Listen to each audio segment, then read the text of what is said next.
네, 안녕하십니까. 저는 HMM에서 근무하고 있는 서대식입니다.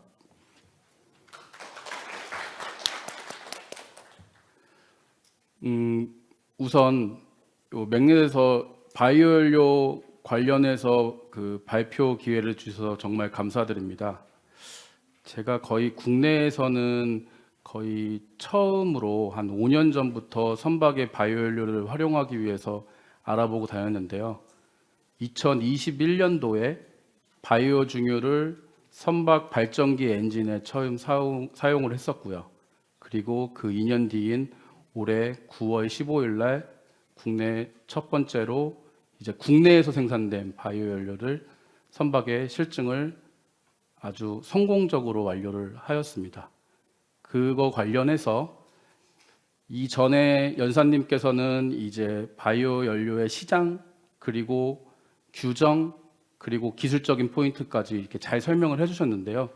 약간 겹쳐지는 부분은 있지만 저는 이번에 이제 선사 입장에서 도대체 바이오 연료를 사용하려면 우리는 어떤 준비를 해야 되느냐, 선사 입장에서 좀 전달 드릴 수 있도록 좀 노력을 해보겠습니다. 우선 이제 해운선사의 탈탄소 압력에 대해서 다양한 이해관계들이 있는데요. 이런 거에 대해서 조금 한 번씩 살펴보고요.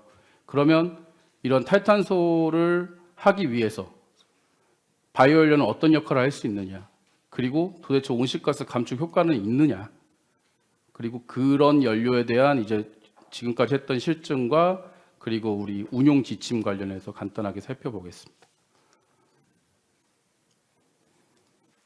그 앞전 연사님께서 말씀을 해주셨지만 이번에 MEPC 80차에서 아주 중대한 의사결정이 이루어졌습니다. 솔직히 선사 입장에서는 좀 많이 힘들어할 수 있는 의사결정이었습니다. 왜냐하면 50% 감축에서 넷제로, 제로에 맞춰서 더 온실가스 감축 규제가 강화될 걸로 예상이 되기 때문입니다.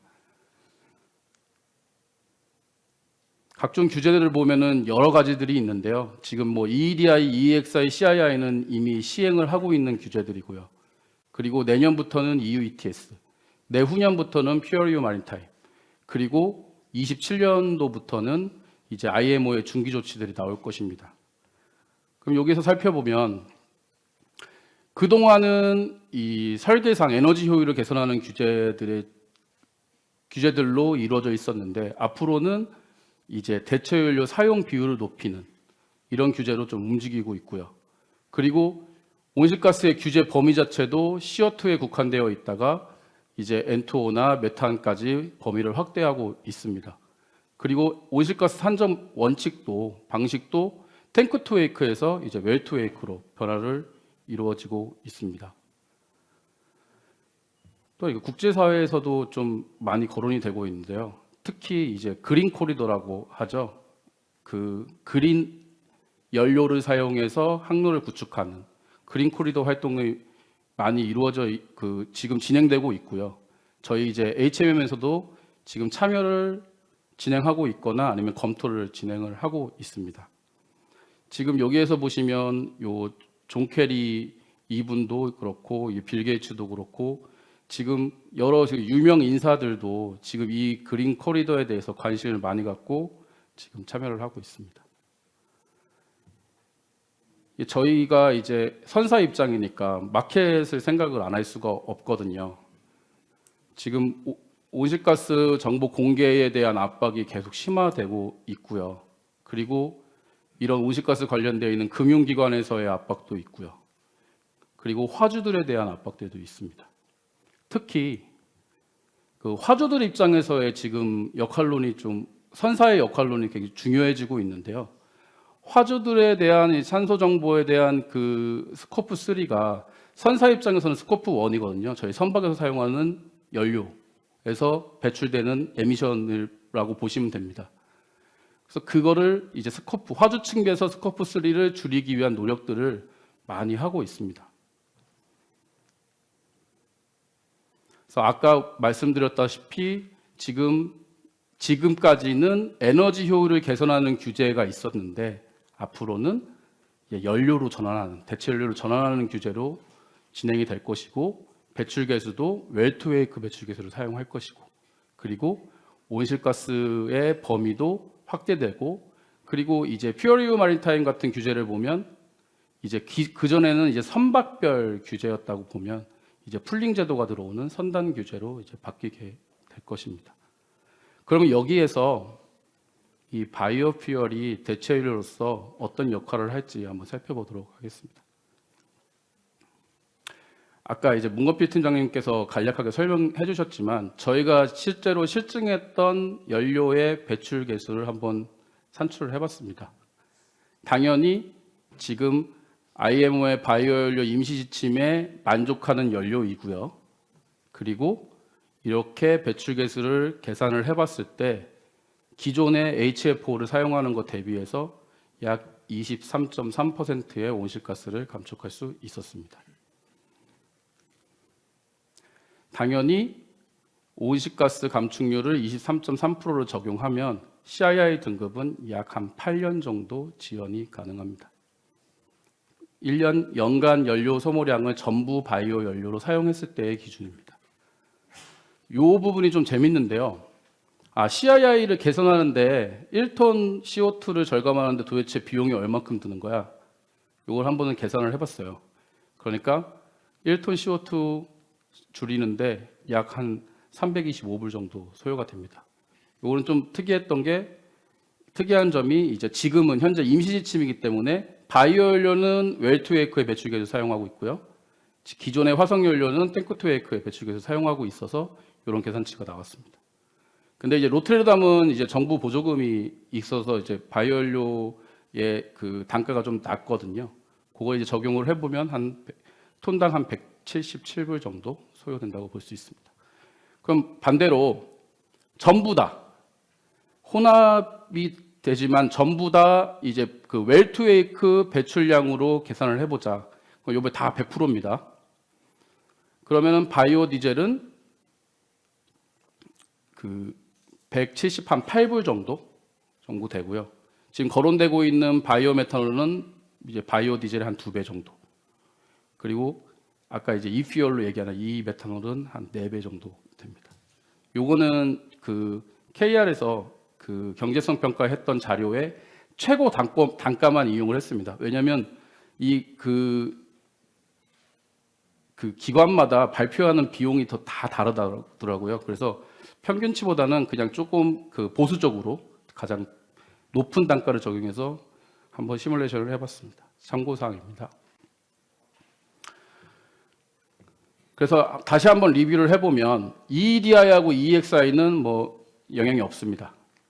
근데 CII는 이번에 임시지침으로 인해서 이제 그 바이오연료 사용하면은 이제 온실가스 감축이 가능해졌고요. 그 대신 이제 이런 조건이 붙죠. EU ETS도 그 서스테이너빌리티 크리테리아에 충족하는 바이오연료 사용할 경우에는 이제 감축 혜택이 있습니다.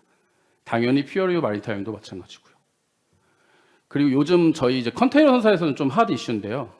아까 잠깐 말씀드렸던 화조 쪽에서 화조 측의 스코프 3에 대한 탄소 정보 공개가 24년, 25년 부근부터 이제 의무화가 됩니다. 그래서 컨테이너 선사 측에 우리 스코프 3를 줄이기 위해서 어떻게 좀 도와주십시오라는 요청이 많이 오고 있습니다. 그래서 협의를 많이 하고 있고요. 거기에서 첫 번째로 사용될 연료가 지금 상용화되고 있는 바이오 연료입니다.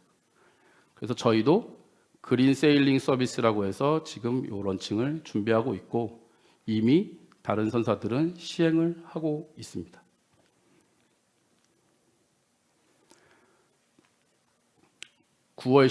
지난 9월 15일 날 드디어 이제 준비를 한 1년간 진행한 그 바이오 연료에 대한 첫 벙커링을 부산 신항에서 진행을 하였습니다.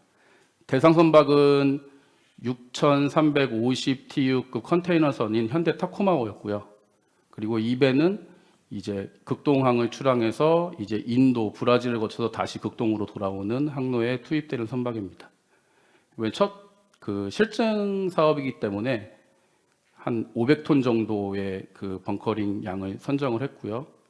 요 연료는 B30, 그 바이오 디젤의 그 원료는 폐식용유입니다. 그리고 아까 차영민 팀장님께서 말씀하셨듯이 이 GS칼텍스 연료 공급을 해줬고요.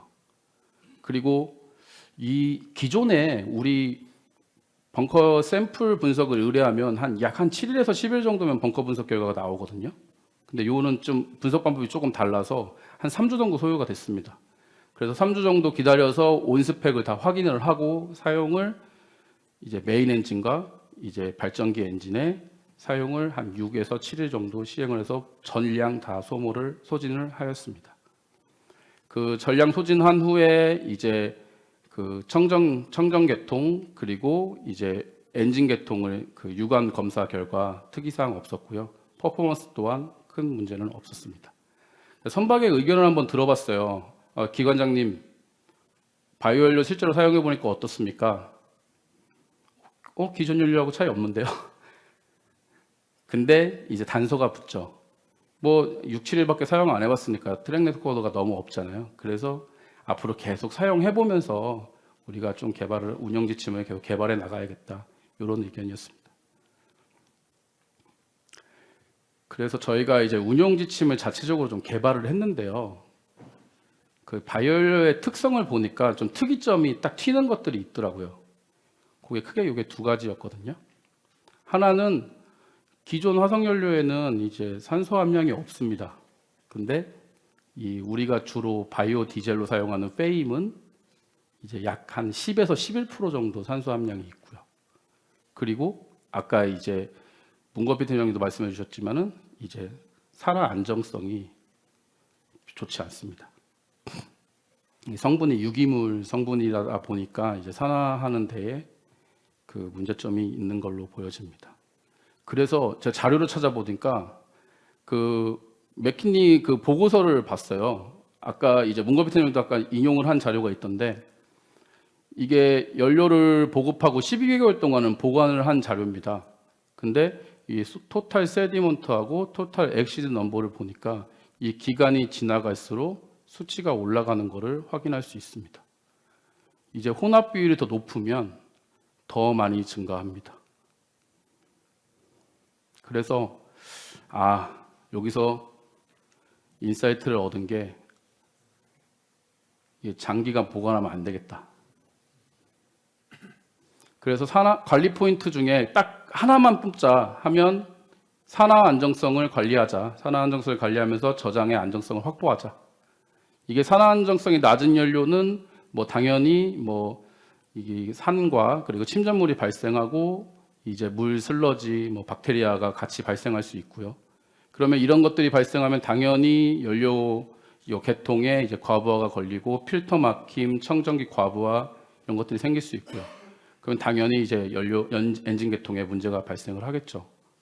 그리고 이 수분이 또 박테리아 오염 확산의 그 주요 원인이라고 많은 문헌에서 거론이 되더라고요. 그래서 우리 HMM에서는 일단 장기간 보관에 일단 유의하자. 그 개월을 선정을 해야 되는데 일단 3개월로 했습니다. 그래서 3개월 이상 보관 금지. 이건 저희 그냥 예시입니다. 저희 자체적인. 그 대신 3개월 이상 보관을 할 경우에는 샘플 분석 다시 해서 성상 변화가 있었는지 확인해라. 그리고 괜찮으면 사용해라. 라는 내부 지침을 참고용으로 말씀을 드립니다. 그러면 만약에 장기 보관하거나 아니면 산화 안정성을 확보하기 위해서는 어떤 것들이 있겠느냐? 첨가제 사용도 있을 수 있고요. 그리고 한 항차에 바로 소진할 수 있게끔 이제 벙커링 횟수를 좀 증가시키는 거죠. 적은 양을 받고 이런 그 운영적 조치를 할 수 있을 걸로 보여집니다. 이건 제가 좀 그 예시로 좀 가져왔는데요. 보면은 이게 침전물하고 이제 이렇게 좀 생기는 게 보여지죠. 이게 그냥 식물성 기름입니다. 이렇게. 이건 참조용으로 참조해 DMV 자료인데요. 당연히 연료 계통에 산도가 높아가지면 코로전을 주의해야 되고 리키지 이런 것들 참조용으로 보시면 될 것 같습니다. 그리고 하나 또 운영 기준을 만들어서 좀 힘든 것들이 있었어요. 왜냐하면 통상적으로 연료의 기준이 있고 그 연료 기준에 따라서 엔진 스펙이 결정되고 거기에 따른 또 이제 연료 공급 장치들의 스펙이 다 결정이 되는데, 요 바이오 연료 100% 또는 뭐 혼합된 바이오 연료에 대한 ISO 스탠다드가 현재 없습니다. 계속 이제 5년마다 보통 개정이 되는데 지금 2017년 이후로 개정본이 좀 안 나오고 있고요. 지금 바이오 연료가 포함된 ISO 스탠다드를 지금 수립 중에 있다라고 알고 있고, 빠르면 내년 상반기 정도에 나올 거라고 예상하고 있습니다. 그래서 제가 이제 문헌 조사를 통해서 바이오 연료를 사용하려면 어떤 것들을 확인해야 되는지, 그리고 분석 기법은 뭐뭐가 있는지 이렇게 참고용으로 한번 쭉 그 자료를 하려고 지금 좀 이렇게 쭉 나열을 해놨고요. 이거 가지고 저희 HMM에서는 최소 사양 표준을 한번 선정을 해봤습니다. 아까 이제 문건비 팀장님이 말씀하셨던 그런 싱가포르 자료도 좀 참조를 했고요. 기존에 이제 성급에서 제시하는 자료도 참조를 했고요. 그래서 이거는 참조용으로 보시면 될 것 같습니다. 그리고 이제 로이드 자료라든가 아니면은 이제 싱가포르의 난양 공대에서 제공한 자료들을 보면은 이제 100% 바이오 연료를 사용했을 때에 과연 지금 현재 재질에 만족하느냐, 연료 계통의 재질에 만족하느냐라는 그런 보고서들이 있었습니다. 그래서 참조용으로 가져왔고요. 특히 좀 재밌었던 거는 난양 공대에서는 이제 B30 이제 바이오 연료를 가지고 이제 연구를 해보니까 이제 PVC 재질에 대해서는 이제 경화 현상이 좀 벌어졌다. 그래서 앞으로 바이오 연료의 사용량이 늘어나거나 아니면 바이오 연료 혼합 비율이 증가될 경우에는 분명히 이 연료 계통의 재질에 대한 적합성 평가는 분명히 있어야겠다라는 게 의견입니다. 지금까지는 뭐 큰 문제는 없었습니다. 이게 정말 안전한 연료라 없었던 건지 아니면 사용한 실적이 별로 안 돼서 그런지는 잘 모르겠습니다. 근데 이런 저희 경험과 그리고 이제 문헌 조사 그리고 이제 업계 분들의 이제 조언들을 종합해 보면 좀 꼼꼼하게 준비하고 철저하게 모니터링을 하면서 사용하면 크게 현재 기준에서는 사용할 수 있겠더라. 하지만 단 연료 분석 관련된 항목은 좀 확실하게 좀 꼬집어 보고, 그리고 특히 산화 안정성 그리고 미생물 발생 억제에 대한 관리 포인트는 잘 지켜서 진행을 해야 되겠다. 그리고 좀 이제 마지막으로 이게 지금 이제 기술적으로는 이런 포인트가 필요한데, 솔직히 말씀드리면 연료 단가가 꽤 높은 연료입니다. 그래서 CII를 개선할 목적으로 활용을 하신다면 CII 사전에 잘 시뮬레이션을 해서 꼭 필요한 대상 선박을 선정하는 게 필요할 것 같고요. 그리고 이제 경제성 확보를 잘 해나가면서 사용을 해야 될 것으로 보여집니다.